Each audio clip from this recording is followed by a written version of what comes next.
아멘. 자리에 편히 앉아 주시 바랍니다. 어떻게 주말은 잘 보내셨나요? 예. 저는 너무 정신없이 보내가지고 뭐 어디에 있었는지 기억도 잘 안 나는데, 오늘 이렇게 가운데 이렇게 우리 길 있잖아요. 여기 오다 보니까 낙엽이 막 떨어지더라고요. 그래서 순간 마음에서 벌써 뭐 이런 생각이 듭니다. 가을이 깊어져 가는 것 같습니다. 이제 한 해를 잘 마무리해야 됩니다. 그렇죠? 우리 마지막까지 우리 올해 세운 신앙의 목표들 우리가 잘 이룰 수 있도록 또 열심히 신앙생활하는 그런 저와 여러분이 되기를 주님의 이름으로 축원드립니다. 예수 그리스도 이름으로 하나님 말씀 함께 공부하도록 하겠습니다. 오늘 46번째 창세기 29장 두 번째 시간입니다. 밧단 아람에 도착한 야곱의 이야기 두 번째 시간입니다. 첫 번째 시간에는 야곱이 이제 형 에서의 그 살이를 피해서 엄마의 권유로 집을 도망 나오지 않습니까? 그래서 베델이라는 곳에서 하나님을 만납니다.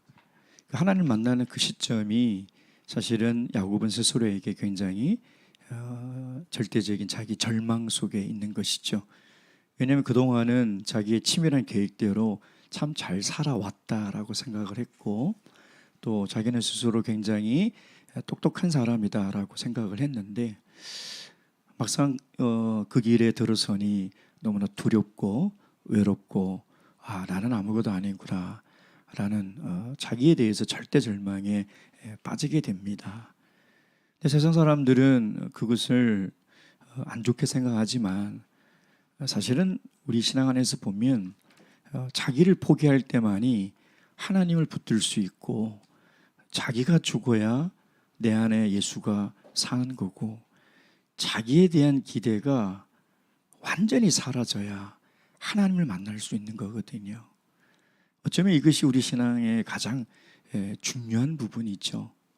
우리가 하나님을 만나지 못하는 이유는 내 안에 아직 내가 살아있기 때문에, 아직도 내가 의지할 만한 뭔가 있기 때문인 것이죠. 그러니 온전한 마음이 생길 수가 없는 거죠. 하나님 앞에 두 손 다 들고 나는 아무것도 할 수 없고 아무것도 모르는 존재입니다. 마치 어린아이 같은 그런 마음이 있어야 되는데 우리는 그렇지 않잖아요. 늘 뭔가 내가 할 수 있을 것 같고, 내가 해서 무슨 성과를 얻을 수 있을 것 같고, 그러다 보니까 하나님을 만나는 경험이 없는 거죠. 예배를 드려도 하나님을 만나는 경험이 없어요. 기도를 해도 없고요. 신앙생활을 수십 년 해도 한 번도 하나님을 만났다라는 그런 경험이 없는 이유가 거기에 있는 거예요. 하나님을 만나죠. 산을 만나 하나님께 약속을 받습니다. 내가 너를 지켜주고 인도해서 다시 돌아올 때는 이 땅을 주겠다는 겁니다. 그 약속을 들은 이후에 야곱의 발걸음이 어떻게 변했습니까? 두 다리가 높이 들리며, 길이 변한 것도 아니고 상황이 달라진 것도 아니죠. 똑같은 그 광야길, 도망길을 걸어가는 똑같은 길인데 하나님을 만나고 하나님의 약속을 신뢰하는 그 믿음이 딱 생기니까 그 먼 길을 걸어가는데도 두렵지 않고 외롭지 않고 지치지 않고 가게 되잖아요. 도착해서 보니 야곱은 상상도 못했는데 하나님은 이미 다 예배해 두셨잖아요. 우물가에 양 셋대의 목자들을 거기에 예배해 두시고, 또 그 목자들이 어디서 왔어요? 외삼촌 라반을 아는 하란에서 왔고, 또 좀 있으니까 누가 온대요? 그 딸 라헬이 온다는 거예요. 이 모든 것들이 하나님의 예비하심으로 이루어졌다는 것을 믿게 되니 그 야곱의 마음이 엄청 감격적인 거죠. 너무나 놀라운 거죠. 그 절정이 바로 라헬을 부둥켜 안고 울며 대성통곡하더라라는 겁니다.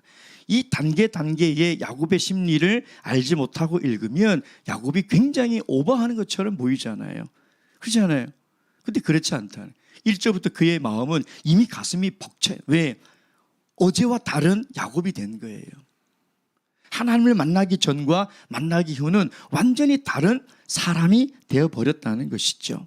자, 근데 여기까지 여정을 보면 야곱이 참 순탄하게 이게 잘 풀려가는 것처럼 보이는데 그렇지 않다. 하나님은 야곱이 뿌린 것을 그대로 똑같이 지금 거두게 하신다는 거죠. 이제 오늘 본 말씀부터 하나님은 야곱을 사람 만들기 프로젝트에 들어가는 거예요. 아주 긴 시간 동안 정말 이기적이고 교활하고 정말 나쁜 사람이거든요, 야곱은요. 신앙인 중에 정말 이렇게 나쁜 사람이 있을까 할 정도로 나쁜 사람인데 이 사람을 하나님이 이스라엘로 만들어가는 거예요. 그 프로젝트의 시작이 오늘 본문부터 시작된다는 것이죠. 15절 말씀 다 함께 읽겠습니다. 시작. 라반이 야곱에게 이르되 내가 비록 나의 생질이나 어찌 공으로 내 일만 하겠느냐, 무엇이 내 보수겠느냐, 내게 구하라. 라반이 야곱에게 제안을 합니다. 자, 이 라반의 제안을 들으면 어때요? 외삼촌의 호의로 느껴집니까? 어떻게 느껴집니까? 무슨 얘기예요? 야, 네가 일하는데 내가 그 대가를 안 줘서 되겠냐? 내가 대가 줄 테니까 뭘 주면 좋겠냐? 지금 그렇게 얘기하는 거잖아요. 어떻게 보이십니까? 호의로 느껴지세요? 아니면 이 호의 속에 뭔가 꿍꿍이가 있는 것처럼 느껴지세요? 그렇죠. 뭔가 꿍꿍이가 들어있어요. 뭐냐면 자, 한 달 동안은 아무 일도 없이 잘 지냈죠. 그렇죠. 가족이잖아요. 그렇죠. 가족 관계였어요. 근데 이제 뭐가 되겠다고요? 고용관계가 되겠다는 거예요. 가족에서 고용관계로 되는 거예요. 내가 품삯을 주겠다는 거예요. 라반은 뭐가 돼요? 고용주가 되는 거예요. 사용자가 되는 거고 지금 야곱은 이제 피고용주, 노동자가 되는 것이죠. 그러니까 이 관계가 전환이 되는 거예요. 아주 이 라반의 야곱이 교활하다 뛰는 놈이라면 라반은 나는 놈이에요. 나는 놈. 아주 교활하게 야곱을 위하는 척하면서 이 관계를 싹 바꿔버린다는 것이죠. 완전히 관계가 전환이 되는 거죠. 그래서 이 제안을 야곱이 덥석 수락을 합니다. 미끼를 문 거예요. 근데 이 미끼를 무는 것부터 시작해서 야곱의 고생은 시작이 되는 거예요. 야곱이 과거에 뿌렸던 것을 지금 라반을 통해서 그대로 하나님이 거두게 하세요. 거두게 하십니다. 자, 16절 17절 말씀 다 함께 읽겠습니다. 시작. 라반이 두 딸이 있으니 형의 이름은 레아요 아우의 이름은 라헬이라. 레아는 알력이 부족하고 라헬은 곱고 아름다우니. 자, 라반에게 두 딸이 있죠. 첫째가 누굽니까? 레아. 둘째가 라헬. 두 딸이 있었어요, 라반에게. 근데 레아는 뭐가 부족하다고요? 안력이 부족하다는 거예요. 이 두 가지 해석이 가능합니다. 첫째, 시력이 나쁘다. 둘째, 총기가 없다. 그러니까 초점이 좀 없거나 멍하니 있었는 모양이에요. 이 단어가 두 가지 해석이 다 가능한 거예요. 그래서 전자로 해석하는 사람들은 시력이 나쁘다 보니까 눈이 잘 안 보이는 사람들을 뭘 보려면 어떻게 해야 돼요? 인상을 막 이게 찌푸려야 되잖아요. 저처럼요. 그러니까 못생겨지잖아요. 자꾸 인상을 이렇게 찌푸리니까. 그래서 그렇다. 아니다. 총기가 없다. 생기가 없었다. 뭐 둘 다 해석은 다 가능합니다. 근데 라헬은 어떻다고요?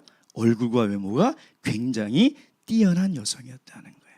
자, 그랬더니 이 야곱이 스스로 근로계약서를 작성합니다. 18절 말씀 시작.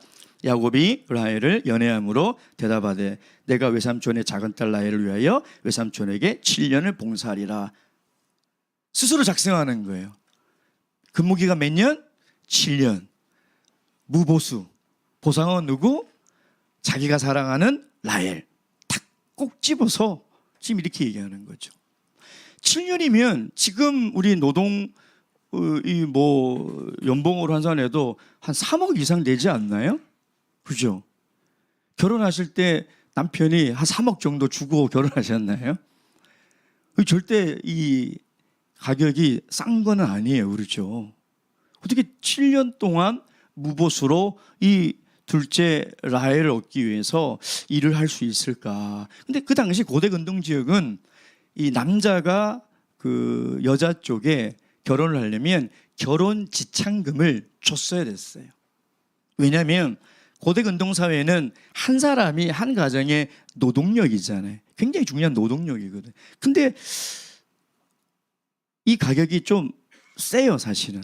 굉장히 셉니다. 그만큼 야곱은 라헬을 사랑했다는 것을 알 수가 있어요.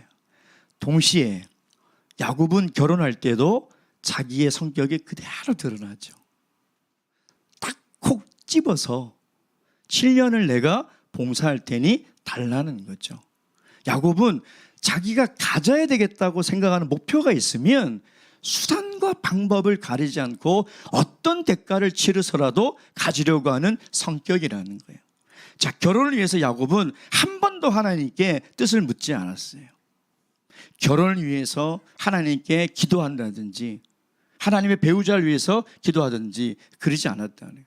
자기가 딱 보니 한눈에 반한 마음에 드는 외모가 아름다운 라헬을 사랑하니 그 사랑하는 여자를 얻기 위해서는 내가 7년을 내가 봉사해도 그걸 내가 얻겠다는 거예요. 야곱의 성격을 우리가 알 수 있는 것이죠. 자, 19절 말씀 보겠습니다. 19절 시작. 라반이 가로되 그를 내게 주는 것이 타인에게 주는 것보다 나으니 나와 함께 있으라. 주겠다는 거예요? 안 주겠다는 거예요? 자, 이 말이 주겠다는 겁니까? 안 주겠다는 겁니까? 이 계약서는 해석이 분분하기 때문에 주겠다는 것도 아니고 안 주겠다는 것도 아니에요. 그러니까 악덕 고용주들이 계약서 쓰면 두리뭉실하게 쓰거든요. 그 다음에 진짜 중요한 사항은 진짜 0.5포인트 뭐 글자가 보이지도 않게끔 작게 쓴다든지 라반이 두리뭉실하게 넘어가는 거예요. 네가 7년을 하면 내가 주겠다? 그것도 아니에요. 안 주겠다고도 아니에요. 뭐라고 해요? 타인에게 주는 것보다 나으니 주겠다도 아니에요. 나와 함께 있어라. 뭔가 음흉하거든요. 어쨌든 야곱을 속이려고 지금 이렇게 계속 대충 넘어가려고 일을 하는 거죠. 7년 네가 일하면 내가 반드시 라헬을 주겠다 이렇게 하면 되잖아요. 라헬 달라고 했으니까. 근데 그게 아니라 타인에게 주는 것보다는 나은데 나하고 일하자 이런 뜻인 거죠. 그러니 주겠다고도 아니고 안 주겠다고도 아니고 나중에 왜 안 주냐고 항변하면 내가 언제 준다고 했냐 해도 야곱은 할 말이 없는 거예요. 이렇게 두리뭉실하게 넘어가고 명확하게 말하지 않고 넘어간 거죠. 뭔가 불안한 느낌이 들잖아요. 그렇잖아요. 확실히 이야기하지 않는 라반의 이 꿍꿍이가 이제 드러나기 시작하는 거예요. 20절 말씀 다 함께 읽겠습니다. 시작. 야곱이 라헬을 위하여 7년 동안 라반을 봉사했으나 그를 연애한 까닭에 7년을 수일같이 여겼더라. 참 유명한 구절이죠. 7년을 수일같이 여겼더라. 참 유명한 구절입니다. 그렇죠? 사랑하는 사람에게 뭐 연애 편지라도 쓰려면 참 사용하면 감동이 되는 그런 구절이죠. 근데 여기도 두 가지 해석이 있습니다.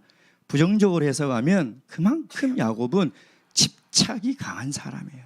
집착이. 예. 근데 대부분 긍정적인 해석을 하는 거죠. 정말 너무나 사랑했기에 7년이 수일처럼 보였다. 원문에는 그렇게 되어 있어요. 7년이 수일, 며칠처럼 보였다라는 것이죠. 왜 이렇게 보였을까요? 사랑이 가지는 힘이에요. 사랑이 가지는 힘이라는 거죠. 어떻게 7년이 수일처럼 느껴지고 보일 수가 있을까요? 그 신비한 힘은 이 사랑에 있는 거예요. 여러분, 사랑을 하면 이 세 가지의 힘이 발휘가 되는데, 첫째는 수고와 희생을 해도 힘이 들어요, 안 힘들어요? 사랑하면 안 힘들어요. 그 사람을 진심으로 사랑하면 내가 수고하고 희생해도 그것이 힘들지가 않다는 거예요. 부부 사이에도, 자녀 사이에도, 자녀를 양육할 때도. 근데 사랑에 빠져버리면 뭐만 남아요? 의무가 남죠. 그 의무가 남으면 수고하고 희생하면 내 마음에 어떤 생각이 들어요? 힘들다는 생각이 들어요. 고통스럽고 어렵다라는 생각이 분명히 들 수밖에 없어요. 두 번째 사랑이 가진 힘이 뭐냐면, 두 번째 사랑은 계속 주고 줘도 미안한 마음밖에 없어요. 사랑을 하면요. 희한해요. 정말 사랑하는 사람에게는 내가 최선을 다해서 줬는데도 내가 최선 다했다 이런 생각이 안 들어요. 더 잘해줄 수 있는데, 더 많은 것을 줄 수 있는데 내가 그러지 못한 것에 대한 미안함이 든다는. 사랑이 없고 의무가 없으면 뭘 바래요? 대가를 바래요. 여러분, 자녀를 키울 때도 사랑으로 키우지 않으면 부모들이 대가를 바랍니다. 자녀한테 뭘 바랍니다. 그건 사랑이 아니에요. 진정한 사랑은 그냥 아낌없이 주는 거예요. 대가를 바라지 않아요. 그게 진정한 사랑이잖아요. 제가 교회에서도 정말 하나님을 사랑하는 마음으로 교회 봉사하는 분들에게 아이고 너무 수고하십니다 라고 얘기하면 모두가 다 똑같은 얘기를 하세요. 무슨 얘기 하실까요? 아이고 하나님께 더 봉사하지 못해서 미안한 마음뿐입니다. 그런 얘기하지, 아이고 내가 이렇게 힘들게 하는데 알아줘서 감사합니다, 그렇게 말하는 사람 아무도 없어요. 정말 하나님을 사랑해서 희생하는 성도는요. 그래서 우리가 교회에서 봉사할 때 정말 중요한 마음이 뭐냐면 하나님을 진심으로 사랑해야 돼요. 그 마음으로 봉사를 해야지, 그 마음이 없으면 의무가 되는 거예요. 내가 무슨 직책을 맡았으니까. 그러면 힘들어요. 그럼 그 하는 일이 너무 고통스러운 거예요. 막 안 해도 될 일을 내가 하는 것 같고, 내가 손해보는 것 같고, 대가를 바라고, 그렇게 되는 거죠. 근데 정말 사랑하면, 그 교활한 야곱도 사랑하니까 이런 마음이 들잖아요. 이런 순수한 마음이 들잖아요. 정말 중요한 건 우리가 하나님을 사랑하는 마음을 가져야 된다는 거예요. 세 번째, 어떤 능력이 있느냐? 눈이 멀어요. 진짜 사랑을 하면요. 진짜 사랑했을 때 있었잖아요. 너무 까마득 옛날입니까? 그럼 우리도 어르신들 그러잖아요. 콩깍지가 씌인다고. 왜 씌어요? 콩깍지가 씌어야 돼요. 처음 연애할 때 콩깍지가 안 씌고 콩깍지가 벗겨져 있으면 연애가 돼요, 안 돼요? 안 돼요. 왜 씌울까요? 단점이 안 보이는 거예요. 단점이 안 보여요. 그 사람의 연약한 점이 안 보인다니까요. 언제부터 보이기 시작해요? 신혼여행 갔다 오니까 보이죠. 콩깍지가 탁 벗겨지니까 그때부터 이제 잔소리가 나오고, 왜 이렇게 하냐, 왜 저렇게 하냐, 이것 좀 고쳐라, 저것 좀 고쳐라. 그래서 평생 결혼하는데 이 사랑의 힘은 어디로 가버리고 그냥 지적하고 고쳐라, 못 고친다, 그리고 한평생 살아가는 거예요. 근데 진짜 사랑하면 이 단점이 안 보여요. 연약한 게 안 보인다는 거예요. 여러분, 하나님의 눈에 콩깍지가 씌어 있을까요? 안 씌어 있을까요? 안 씌어 있으면 우리 죽어요. 우리 죽어요. 우리가 얼마나 단점이 많아요. 우리가 얼마나 연약하고 하루에도 수십 번, 수백 번, 수천 번 죄를 짓잖아요. 그게 하나님의 공의의 눈에 다 들어온다고 생각해 보세요. 우리 어떻게 살아요? 못 살아요. 근데 하나님의 눈에 콩깍지가 씌인 거예요. 우리가 연약하죠. 아니, 여기서 실수 안 하는, 하나님 앞에 실수 안 하는 사람이 어디 있고 죄 안 짓는 사람이 어디 있어요. 근데 하나님이 눈에 콩깍지가 씌인 거예요. 무슨 콩깍지? 예수 그리스도라는. 그래서 우리가 예수 그리스도 안에 있으면 하나님의 눈에 콩깍지가 씌어서 우리가 실수투성이고 연약하지만 완전한 모습으로 보인다니까요. 우리가요. 하나님이 우리 쫓아다니면서 잔소리한다고 생각해 보세요. 야, 너 왜 어제 저번 주 이 말씀 들었는데 왜 안 살아? 그렇게 살겠다고 기도해놓고 야, 내 이게 뭐야 하고 쫓아다닌다고 생각해 보세요. 아이고 무서워요. 근데 하나님이 그러지 않으신다는 거예요. 야곱에게 이 콩깍지가 씌인 거예요. 7년 동안 있으면서 라헬이 단점이 없었겠어요? 외모만 예쁘지? 성격이 좋다는 말은 없잖아요. 나중에 보니까 성격 좋지도 않아요. 예. 근데 그게 안 보이는 거예요. 사랑하다 보니까. 예.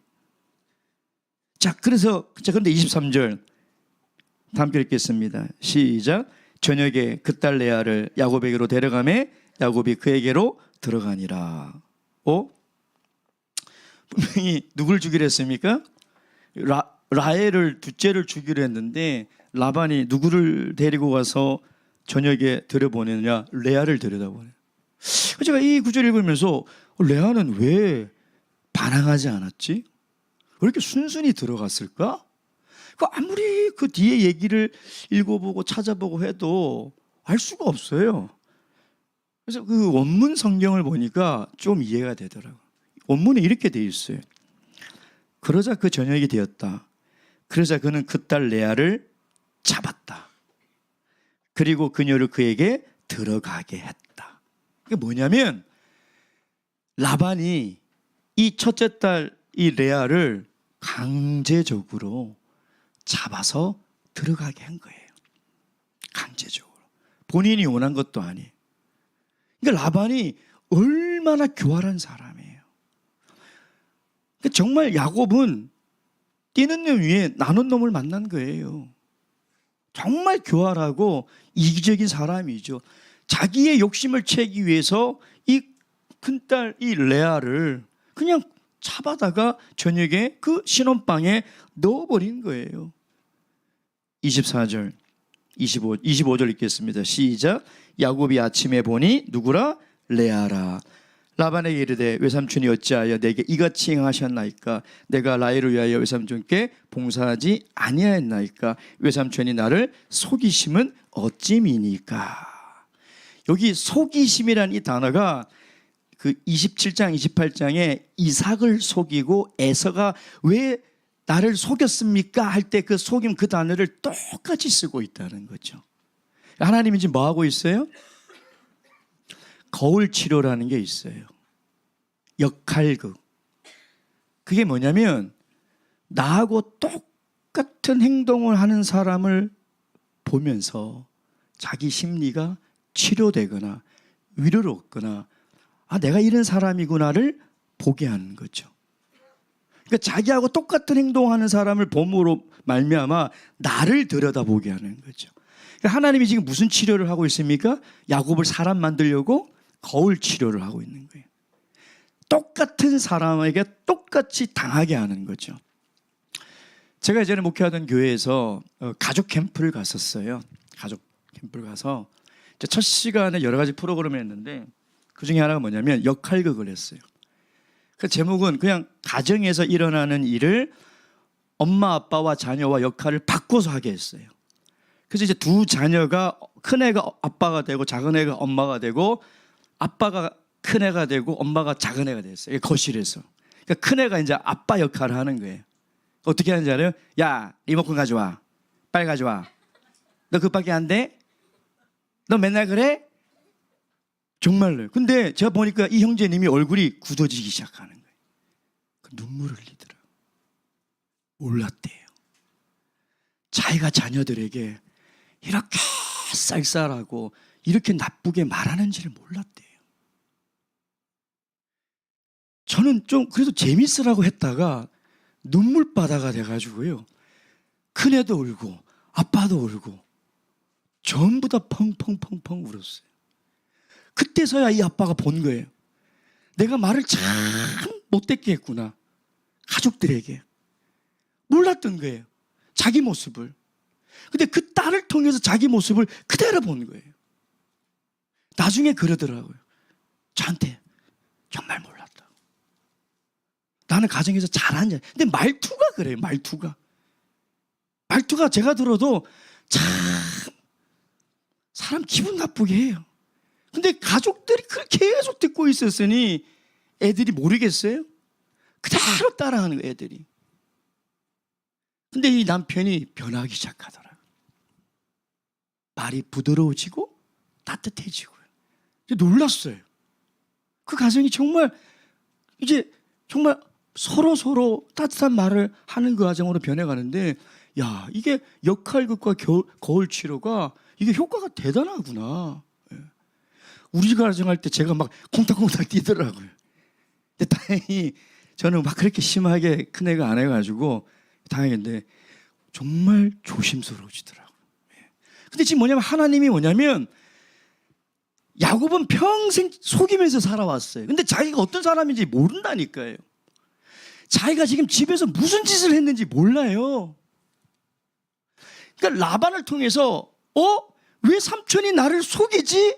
하고 이 생각을 하는 게 분하죠. 7년을 지금 일을 했는데 라헬을 꿈꾸고 있었는데 아침에 일어나 보니까 못생긴 언니가 떡하니 있으면 속 뒤집어져요, 안 뒤집어져요? 뒤집어지죠. 얼마나 화가 나겠냐 이 말이에요. 그러니까 삼촌에게 지금 막 울분을 토하면서 왜 나를 속이냐. 이 속이는 단어가 자기가 이삭을 속이고 에서를 속이는 그 단어 그대로 쓰고 있으면서 속임 당하는 기분을 알아보라는 거예요. 라반을 통해서 너의 모습을 좀 보라는 거예요. 하나님은요, 가끔 살 때 나보다 더한 사람을 만나게 해요. 그래서 내 마음을 아프게 한다니까요. 그때 하나님이 거울 치료하시는구나. 그래서 나를 진짜 힘들게 하는 사람을 통해서 자기를 보세요. 나는 누군가를 이렇게 힘들게 하지 않았나? 나는 더하지 않았나? 그게 지혜로운 사람이에요. 여러분, 우리가 신앙생활 하면서 계속 실수하고 실패하고 하는 과정 속에서 우리가 성장해 나가는 거예요. 그게 정말 중요한 거거든요. 하나님이 야곱 미워서 그런 게 아니라 야곱을 사람 만들려고 그래요. 사람만. 너무나 사람 같지 않은 신앙생활을 하고 있으니까 사람 만들려고 지금 야곱보다 더한 놈을 데려다가 지금 붙여놓은. 안 그러면 야곱이 자기가 어떻게 살아왔는지 자기가 어떤 인간인지 알 수가 없다니까요. 그래서 붙여놓는 거예요. 예. 갈라디아서 6장 7절 8절 말씀 보겠습니다. 갈라디아서 6장 7절 8절. 갈라디아서 6장 7절 8절. 7절 8절 다 함께 읽겠습니다. 시작. 스스로 속이지 말라. 하나님은 만홀히 여김을 받지 아니하시나니 사람이 무엇으로 심든지 그대로 거두리라. 자기의 육체를 위하여 심는 자는 육체로부터 썩어진 것을 거두고 성령을 위하여 심는 자는 성령으로부터 영생을 거두리라. 야곱이 뿌린 대로 그대로 걷고 있는 거예요, 여러분. 정말 놀랍도록 똑같이 해요. 나중에 보면 야곱이 누굴 속였어요? 아버지와 형을 속였죠. 가족을 속였죠. 누구에게 속임을 당해요? 가족에게 속임을 당하잖아요. 가족에게. 그러죠. 자, 둘째이면서 첫째 장자권을 가로챘죠. 둘째를 얻으려고 했는데 첫째가 들어왔죠. 그러죠. 팥죽 한 그릇으로 장자권을 날로 먹었잖아요. 라반이 14년 날로 먹은 거예요. 날로 먹잖아요. 염소 새끼 그 가죽으로 아버지 속였잖아요. 나중에 요셉의 옷에 형들이 염소 새끼 피를 묻혀가지고 야곱을 속이잖아요. 야곱의 일생을 보면 하나님이 지금 갈라디아서 6장 7절 8절 말씀을 그대로 지금 야곱에게 갚아주고 있는 거예요. 야곱 힘들게 하려고 하는 게 아니에요. 야곱을 이스라엘로 만들어야 돼요. 야곱을 사람으로 만들기 위해서 지금 하나님께서 이렇게 하고 있다는 거죠. 자, 그래서 드디어 라헬을 얻습니다. 27절 다 함께 읽겠습니다. 시작. 이를 위하여 7일을 채우라. 우리가 그도 내게 주리니 내가 그를 위하여 또 7년을 내게 봉사할지라. 14년 날로 먹었잖아요. 팥죽 한 그릇에. 그러니까 이때 누구의 심정을 이해했을까 야곱은요? 형 에서. 형 에서가 얼마나 속이 뒤집어졌을까. 그때 비로소 깨달은 거예요. 근데 라반은 아주 교묘하게 넘어가죠. 사실 이런 풍습이 있거든요. 첫째를 먼저 보내는 것이 풍습이거든요. 잘 넘어가요, 라반. 자, 근데 이제 세 번째, 하나님의 긍휼이 이제 이 야곱의 이 가족들에게 임합니다. 31절 말씀 다 함께 읽겠습니다. 시작. 여호와께서 레아에게 총이 없음을 보시고 그의 태를 여셨으나 라헬은 무자하였더라. 자, 총이 없다는 말은 무슨 얘기냐면 미워했다는 거예요. 그러니까 총이 없다는 게 뭐 총기가 없다 이런 뜻이 아니라 야곱이 누구를 미워했다고요? 레아를 싫어하다, 미워하다라는 뜻이에요. 이 원문 자체가. 그러니 이 레아는 얼마나 불쌍해요. 아버지한테 붙들려 가지고 억지로 결혼을 했는데 이 남편이란 야곱이 14년 동안 관심이 없는 게 아니라 미워했다. 그러니까 얼마나 믿겠어요, 사실은요. 안 믿겠어요? 속았는데? 그러니까 레아만 보면 막 속이 뒤집어질 거 아니에요. 쟤 때문에 내가 속아가지고 14년을 봉사해서 내가 사랑하는 라헬을 얻었다고 얼마나 미워했겠냐. 근데 놀라운 것은요, 야곱의 관심은 온통 라헬에 가 있는데 성경의 관심은 어디에 있어요? 레아에게 있다는 거예요. 이게 하나님의 긍휼이에요. 그래서 하나님이 레아의 태는 열으시고 라헬의 태는 닫아버리시고 안 열어보시고, 그래서 레아가 이제 아들을 줄줄이 낳습니다. 넷을 낳아요. 첫째 이름 누굽니까? 르우벤. 르우벤은 뭐냐면 봐라 아들이다 이런 뜻이에요. 얼마나 좋았으면 낳자마자 구박받고 14년을 살았으니 봐라 아들이다. 얼마나 14년이 아니구나. 14년이 아니네요. 아직 7년 더 봉사해야 되니까 아들이다. 두 번째는 낳고 뭐라고 지었어요? 시므온. 시므온은 듣다. 그러니까 쉐마. 이것이 그 단어의 뿌리거든요. 그러니까 하나님이 들으셨다는, 자기의 기도와 자기의 고통을 들으셨다는 거죠. 셋째를 낳고 이름 뭐라 지었습니까? 레위. 레위는 연합하다. 무슨 말이냐면 이제 셋까지 낳았으니 야곱이 나를 사랑해 줄 거라는 기대가 있는 거예요. 이제 내가 남편과 연합하겠다라는 기대가 있는 거예요. 그래서 마지막 나온 게 누굽니까? 유다. 찬송하리로다. 감사하리로다. 이 넷을 줄줄이 낳게 되는 거예요. 인간적으로 보면 라헬이 행복할 것 같죠. 남편의 사랑을 못 받고 미움을 받고 살아갔잖아요. 그죠? 라헬은 불행한 것 같죠. 성경은 그렇게 얘기하고 있지 않다는 거예요. 레아가 진짜 행복한 여자예요. 왜? 하나님의 긍휼이 임한 여자이기 때문에. 그래서 유다를 낳았다는 건 누구의 조상이 됐다는 거예요? 예수 그리스도의 조상이 됐다. 그래서 라헬은 나중에 애 낳다가 길에서 죽어요. 라헬은요 죽어서 조상의 묘에 안장이 돼요.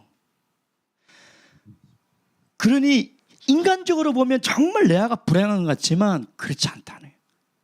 여러분, 정말 행복한 사람은 어떤 사람이냐? 하나님의 긍휼을 잊고 살아가는 사람이에요. 사람들이 나를 무시하고 미워하고 내가 세상에서 아무것도 아닌 것처럼 보여지지만 정말 중요한 건 하나님의 긍휼을 입고 사는 사람. 이 사람이 진짜 행복한 사람. 그래서 성경은 이 레아가 하나님의 긍휼을 입어서 지금 태를 열어 하나님께서 이런 축복을 주셨다라고 우리에게 이야기를 하고 있는 것이죠. 자, 네 번째 교훈과 적용 우리 함께 나누고 기도하도록 하겠습니다. 하나님의 약속을 신뢰해야 합니다. 하나님께서 야곱에게 주셨던 그 약속은 똑같이 오늘 우리에게 주신 약속이죠. 세상 끝날까지 내가 너희와 함께 하리라. 여러분, 이 인생길, 믿음의 길을 걸어가실 때 두렵거나 외로울 때 이 약속을 펼쳐보시고 주님의 음성을 꼭 들으셨으면 좋겠어요. 그래서 늘 힘들 때마다 이 약속을 붙들고 믿음의 길을 걸어갈 수 있는 그런 신앙인이 되어야 되죠. 두 번째는 하나님은 심은 대로 거두게 하세요. 우리가 계속 육체 이 땅의 것들을 쫓아가고 내 욕심을 쫓아가면 반드시 하나님은 대갚아 주십니다. 아셔야 돼요. 하나님은 그대로 갚아주세요. 야곱을 통해서 우리에게 보여주고 있잖아요. 세 번째, 하나님의 긍휼을 구해야 돼요. 사람의 관심과 사람의 사랑보다 더 중요한 건 하나님의 사랑과 하나님의 긍휼이라는 것입니다. 자, 기도하실 때 오늘 들으신 말씀 기억하시면서 기도하시고, 특별히 이제 영혼에게 얼마 남지 않았습니다. 우리 초청 대상자 품고 계시고 또 태신자 다 적어내신 줄로 압니다. 혹 아직 기록하지 않으신 성도님들은 꼭 기도하시고 꼭 한 분씩 이상이라도 적어내셔서 근본 영혼에는 우리 기존 성도들만 은혜 받는 시간이 아니라 그동안 나오지 못했던 우리 잃은 양들 또 전도 대상자들이 꼭 함께해서 하나님의 은혜를 나눌 수 있는 그런 시간 될 수 있도록 위해서 기도해 주시고요. 그리고 다음 주 우리 인도네시아 신앙여행을 다음 주 떠납니다. 6일 정도 되는 걸로 알고 있는데요. 하나님께서 오고 가는 길에 함께 하셔서 이 신앙여행에 동참하는 모든 성도님들의 안전을 지켜주시고 신앙에 유익이 되는 그런 시간이 될 수 있도록 기도 부탁드리고요. 그리고 오늘 우리 김은순 자매님 시모 장례식을 제가 다녀왔습니다. 조문을 하고 우리 남편분도 처음 만났죠. 그다음에 우리 미란 자매 또 밑에 남동생들도 있더라고요. 그래서 뭐 어릴 때 세례받고 뭐 초등학교 저학년 때까지만 나오고 신앙생활 전혀 안 했더라고요. 그래서 하나님께서 이 가정에 긍휼을 베풀어 주셔서 우리 은수 자매님의 신앙을 통해서 이 가정의 신앙이 회복되고 또 장례 절차 하나님께서 인도해 주시고 이 가정에 위로가 있기를 기도해 주시고요. 이현수 모친 오늘 오후에 또 눈 수술을 하셨습니다. 그래서 이제 회복을 하셔야 되니까요. 위에서 또 기도해 주시고, 그리고 또 우리 허민우 형제님이 이제 다리를 다치셔가지고 사실은 좀 수술을 해야 된다고 했는데 뭐 그나마 참 다행이라고 하기에는 좀 모르지만 수술을 하지 않고 이제 통기부스를 하고 한 4, 5주를 또 이렇게 보내야 됩니다. 저렇게 불편한 다리를 하고도 이렇게 예배에 참석하잖아요. 그러니까 좀 통기부스 안 하신 분들은 꼭 예배당에 오셔서 좀 예배를 좀 드렸으면 좋겠다 하는 생각이 들고요. 애들이 아직 어리잖아요.